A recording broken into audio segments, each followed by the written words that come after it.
천사를 포함한 영적 존재들은 흔히 날개가 달린 모습으로 그려진다. 날개는 분명 상징적이다. 즉, 천사를 포함한 영적 존재들이 날개를 달고 있는 것은 그들이 지상세계의 법칙에 구속되지 않는 초월적인 존재라는 것을 암시하고 있는 것이다. 지상세계를 초월했다는 것은 무슨 뜻일까? 그것은 지상세계와 동떨어져 아무런 상관없이 존재한다는 걸 뜻하지 않는다. 오히려 훨씬 자유로운 입장에 놓여 있는 덕분에 지상세계에서 일어나는 모든 상황에 자유자재하게 개입할 수 있다는 것을 뜻한다. 1997년 우주비행사 제리 리넨저는 우주정거장 미르에 탑승했다. 그는 우주정거장 미르에서 130여일 동안 자신의 임무를 수행했다. 그런데 우주정거장 미르는 기대 수명을 훨씬 넘어서서 오랜 시간 동안 작동을 해왔기 때문에 기계 고장이 연속해서 일어났다. 제리 리넨저와 동료 우주비행사들은 생명을 위협하는 여러 위기 상황에 처했다. 여기서 사고가 터져서 수습하면 다시 저기서 사고가 터져서 수습하는 일촉즉발의 위기 상황이 끊이질 않았다고 한다. 제리 리넨저와 동료들에겐 위기가 도미노처럼 일어났지만 그래도 다행히 이 모두를 극복해 나갔다. 제리 리넨저는 이때를 회고하며 다음과 같이 적었다. 우리 모두는 여기 최전선에 있는 우리 존재가 얼마나 하잘것없는지, 그리고 우리의 삶이 얼마나 한순간에 꺼져버릴 수 있는지에 대해서 깊이 생각했다. 그런데 이 긴장을 놓을 수 없는 상황 속에서 제리 리넨저는 어떤 기이한 경험을 하게 되었다고 한다. 우주정거장 안에서 어떤 영적인 존재를 만나게 된 것이다. 제리 리넨저가 그 존재를 처음 보았을 때 승무원도 아닌 웬 사람이 우주정거장 안에 있다는 것을 알아차렸다. 그런데 자세히 살펴보니 그 존재는 7년 전에 세상을 떠난 제리 리넨저의 아버지였다. 나는 그의 존재를 강하게 느끼고 있었다. 공중에 떠 있다 보니 어느샌가 내가 그에게 더 가까이 가게 되었기 때문인지도 모른다. 제리 리넨저는 자신의 아버지가 전하려는 메시지도 알아차렸다. 너가 자랑스럽다. 넌 항상 우주비행사가 되고 싶어 했지. 너는 결국 해냈고 앞으로도 잘 내낼 거야. 그의 아버지는 이렇게 말하고 있었다. 그 말은 직접 귀로 듣는 것과 전혀 다를 바가 없이 매우 생생했다. 그 말은 힘차고 격려가 되는 말이었다. 돌아가신 아버지는 제리 리넨저의 곁에 약 20분 동안 머물렀다고 한다.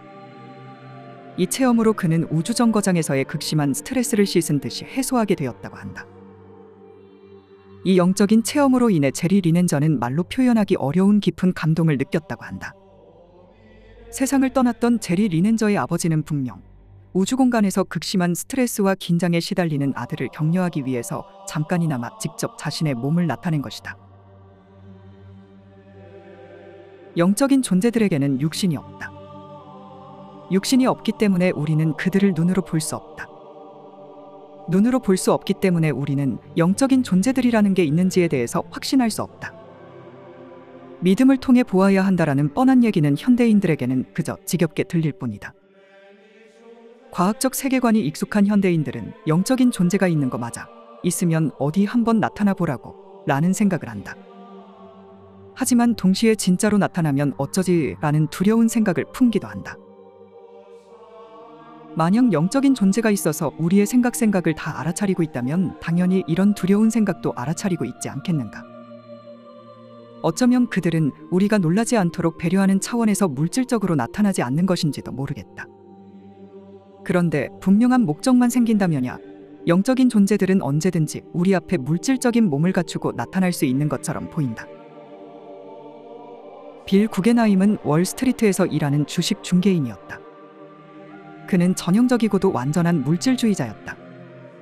빌 구겐하임에게는 사후세계나 영혼이나 천사 따위의 주제들은 다음 생각만을 불러일으킬 뿐이었다. 내가 왜 그런 쓸모없는 것들에 대해서 주의력을 투자해야 하는 거지? 라는 생각이었다. 그는 심지어 다음과 같은 냉담한 관념을 갖고 있기도 했다. 인간은 손전등에 끼워지는 건전지와 같다. 전력이 떨어지면 버리면 그만이다. 죽으면 죽는 것일 뿐이다. 그만큼 빌 구겐하임의 초점은 오로지 물질에만 맞춰져 있었다. 그의 관심사는 오직 투자를 통해 돈을 버는 일이었다. 이런 그가 38살이 되었을 때 우연히 마음의 깊은 치유를 경험을 하게 되었다고 한다.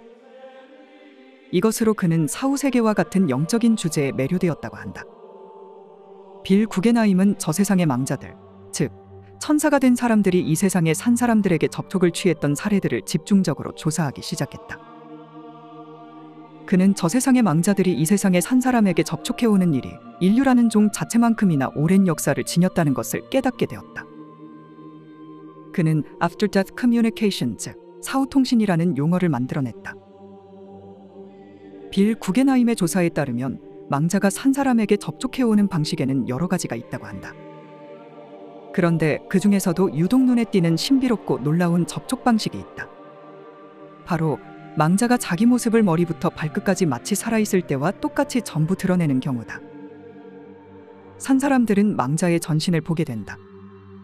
그 몸은 분명 살아있는 사람의 실제 몸처럼 견고하고 단단하게 느껴진다고 한다.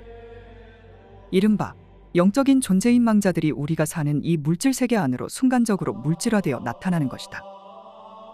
빌 구겐하임이 조사한 사례 중 망자가 전신을 물질화하여 나타난 사례에는 다음과 같은 이야기들이 있다. 영적인 존재가 전신을 물질화하여 나타난 첫 번째 사례. 나의 두 아들 저스틴과 바비는 성인이 되기 직전에 익사했다. 어느 날 나는 부엌에서 식기세척기에 접시를 넣고 있었다. 그런데 갑자기 나는 그 방에 나 말고 누군가가 있다는 것을 느꼈다. 돌아보니 둘째 아들 바비가 냉장고에 기대어 서 있었다. 그는 매우 건강하고 행복해 보였다. 그는 매우 견고하고 너무나 실제적으로 보였기 때문에 나는 얼마든지 그를 만질 수 있을 것만 같았다. 나는 달려가서 아들을 안으려고 했지만 그는 그냥 사라지고 말았다. 나는 바비가 정말로 그곳에 있었다는 걸 안다. 영적인 존재가 전신을 물질화하여 나타난 두 번째 사례. 나의 친오빠 조셉은 44살의 암으로 세상을 떠났다. 조셉이 사망한 지 3개월 즈음 지났을 때 나는 침대에서 잠을 자고 있었다. 그런데 누군가 나를 깨우려고 다리를 흔드는 게 느껴졌다. 고개를 들어 그쪽을 보니 조셉이 침대 가장자리에 앉아서 내 다리에 손을 얹고 있었다. 그는 진짜로 살아있는 사람처럼 보였다. 그는 나를 포옹해 주었는데 매우 따뜻하고 사랑스러운 느낌이 들었다. 그에게선 그의 향수 냄새도 났다. 조셉은 나는 괜찮아. 넌 괴로워하면 안 돼. 모든 것이 괜찮아. 난 아름다운 곳에 있어 라고 말했다. 그러더니 서서히 사라졌다. 이 경험을 하기 전까지 나는 따지기 좋아하는 회의론자였지만 지금은 아니다.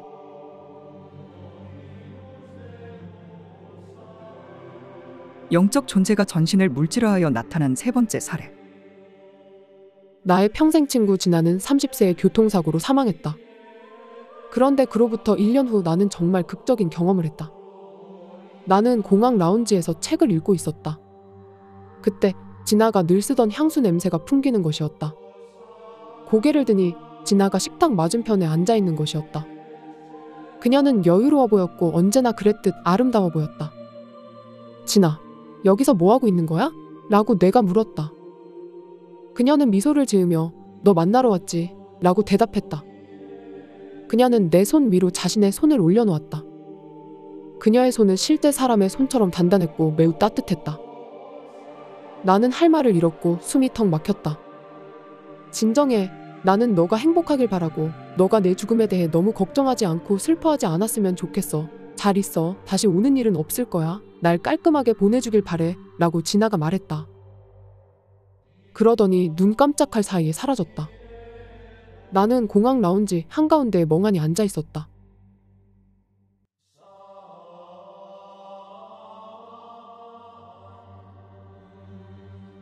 이처럼 영적인 존재들은 마음만 먹는다면 언제든지 사람들 앞에 물질화하여 나타날 수 있는 것으로 여겨진다. 그들은 허투루 인간의 눈앞의 모습을 드러내진 않는 것 같다. 사람을 이롭게 한다는 분명한 목적이 있을 때 과감하게 물질화하여 나타나는 것처럼 보인다. 즉, 슬픔이나 근심에 휩싸인 산 사람을 위로하고 안심시킨다는 고귀한 목적이 있을 때 이 3차원 물질 세계의 몸을 드러내는 것 같다. 물론 물질화된 천사나 영적 존재를 만나는 경험자들이 단지 자기 머릿속에 환상을 본 것은 아닌가라는 의문을 가질 수 있다. 하지만 물질화된 천사, 물질화된 영혼을 만난 경험자들은 감각적인 생생함을 강조한다. 즉, 두 눈을 뜨고 책상 위에 컵을 바라보는 것과 아무런 차이도 느껴지지 않았다는 것이다. 우리 모두 알다시피 눈을 감고 머릿속에 이미지를 대할 때와 눈을 뜨고 실제 사물을 대할 때의 느낌은 천지 차이다. 목격자들은 분명 물질화된 망자들을 보았을 때 그들로부터 실제 사물과 같은 견고한 느낌을 받았다. 하지만 역시 비물질적인 것이 물질이 되어 나타난다는 사실은 쉽게 납득되지 않는다. 비교적 열린 마음을 가진 사람에게도 이와 같은 일은 동화나 SF에서나 다뤄질 법한 마법 같은 일이다. 하지만 인간의 과학기술이 지금보다 훨씬 더 발전하게 되었을 때는 영적인 것이 어떻게 물질이 되고 물질이 어떻게 영적인 것이 되는 원리를 밝혀내게 되지 않을까. 물질이 되어 나타난 영적 존재를 만난 사람 중에는 세계적인 정신과 의사도 있다. 바로 엘리자베스 퀴블러 로스 박사다.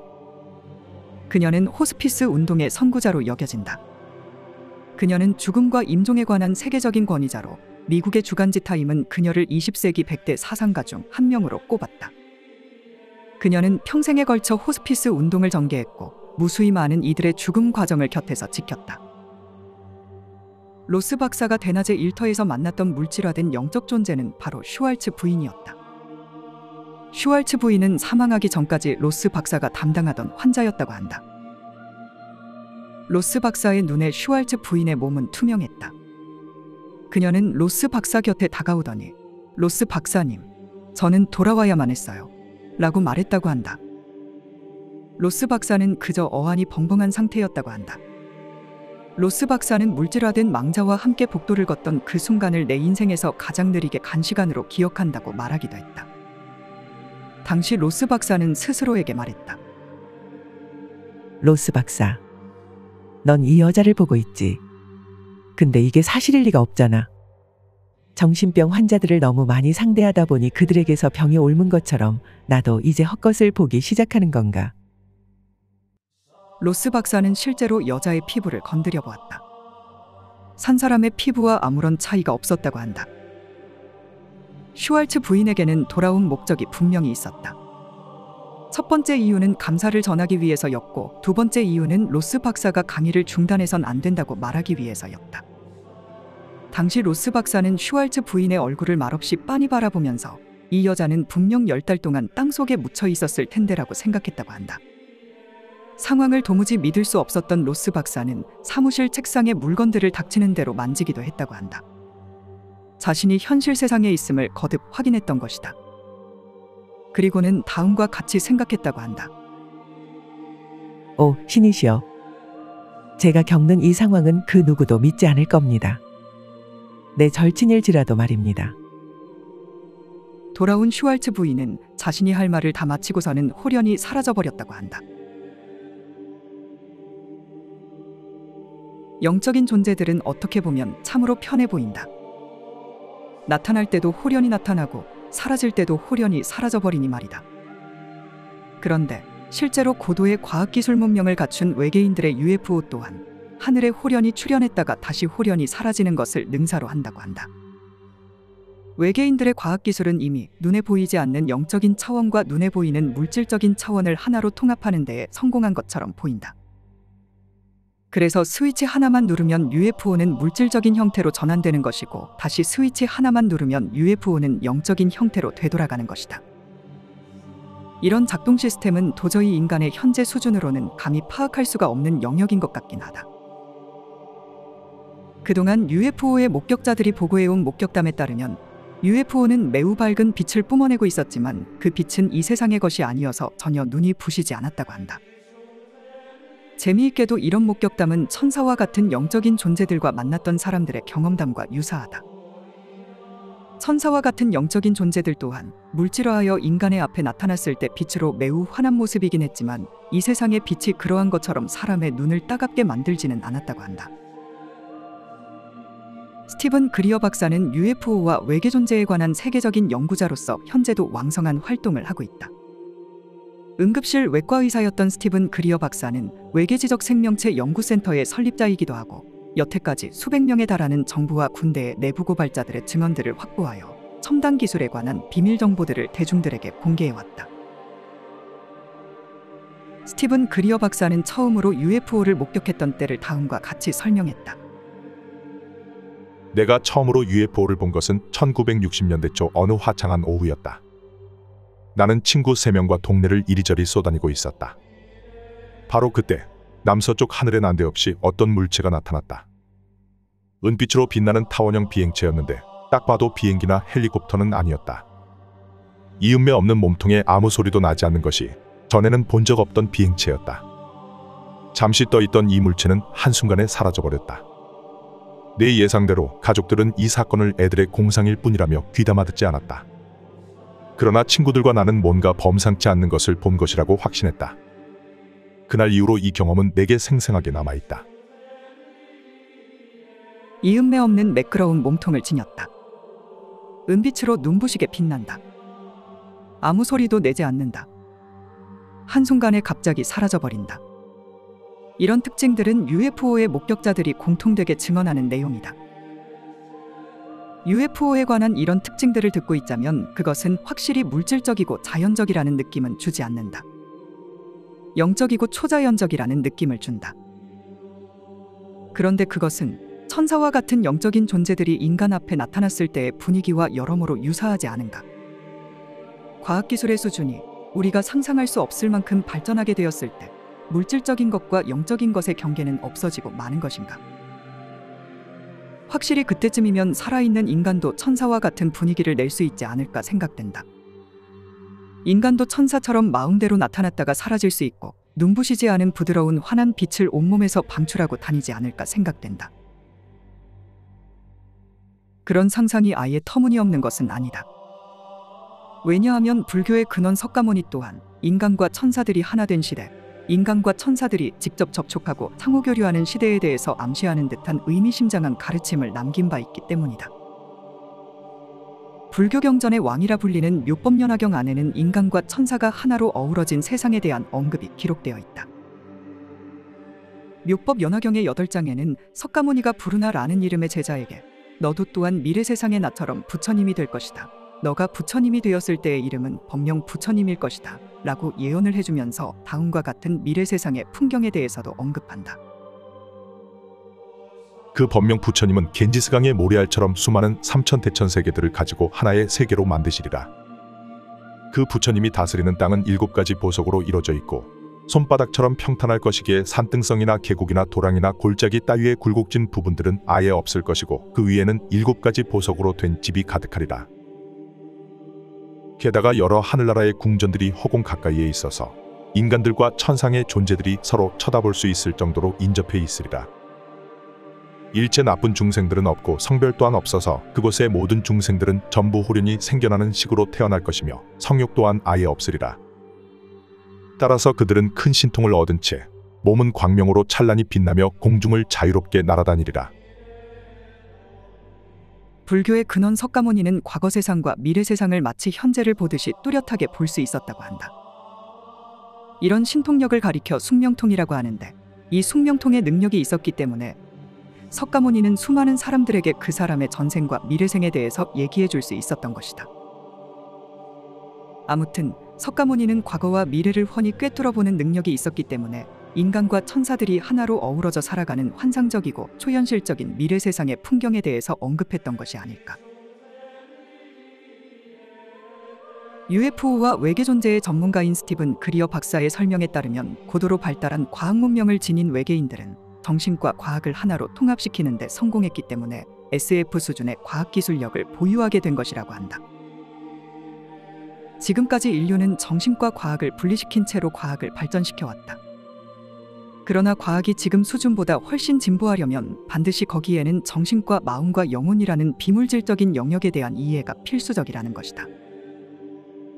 그런데 과학이 정신적인 것을 수용해야만 하는 이유에는 한 차원 높은 기술을 얻게 되기 때문인 것도 있지만 정신적인 것을 수용해야만 과학기술을 파괴적인 방식으로 오용하지 않게 되기 때문인 것도 있다.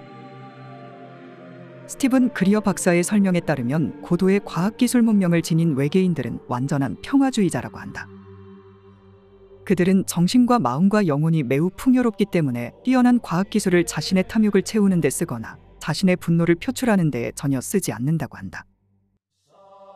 뛰어난 과학기술을 감당하려면 반드시 그 수준에 걸맞은 도덕성을 갖추고 있어야 한다는 것이 스티븐 그리어 박사의 주장이다.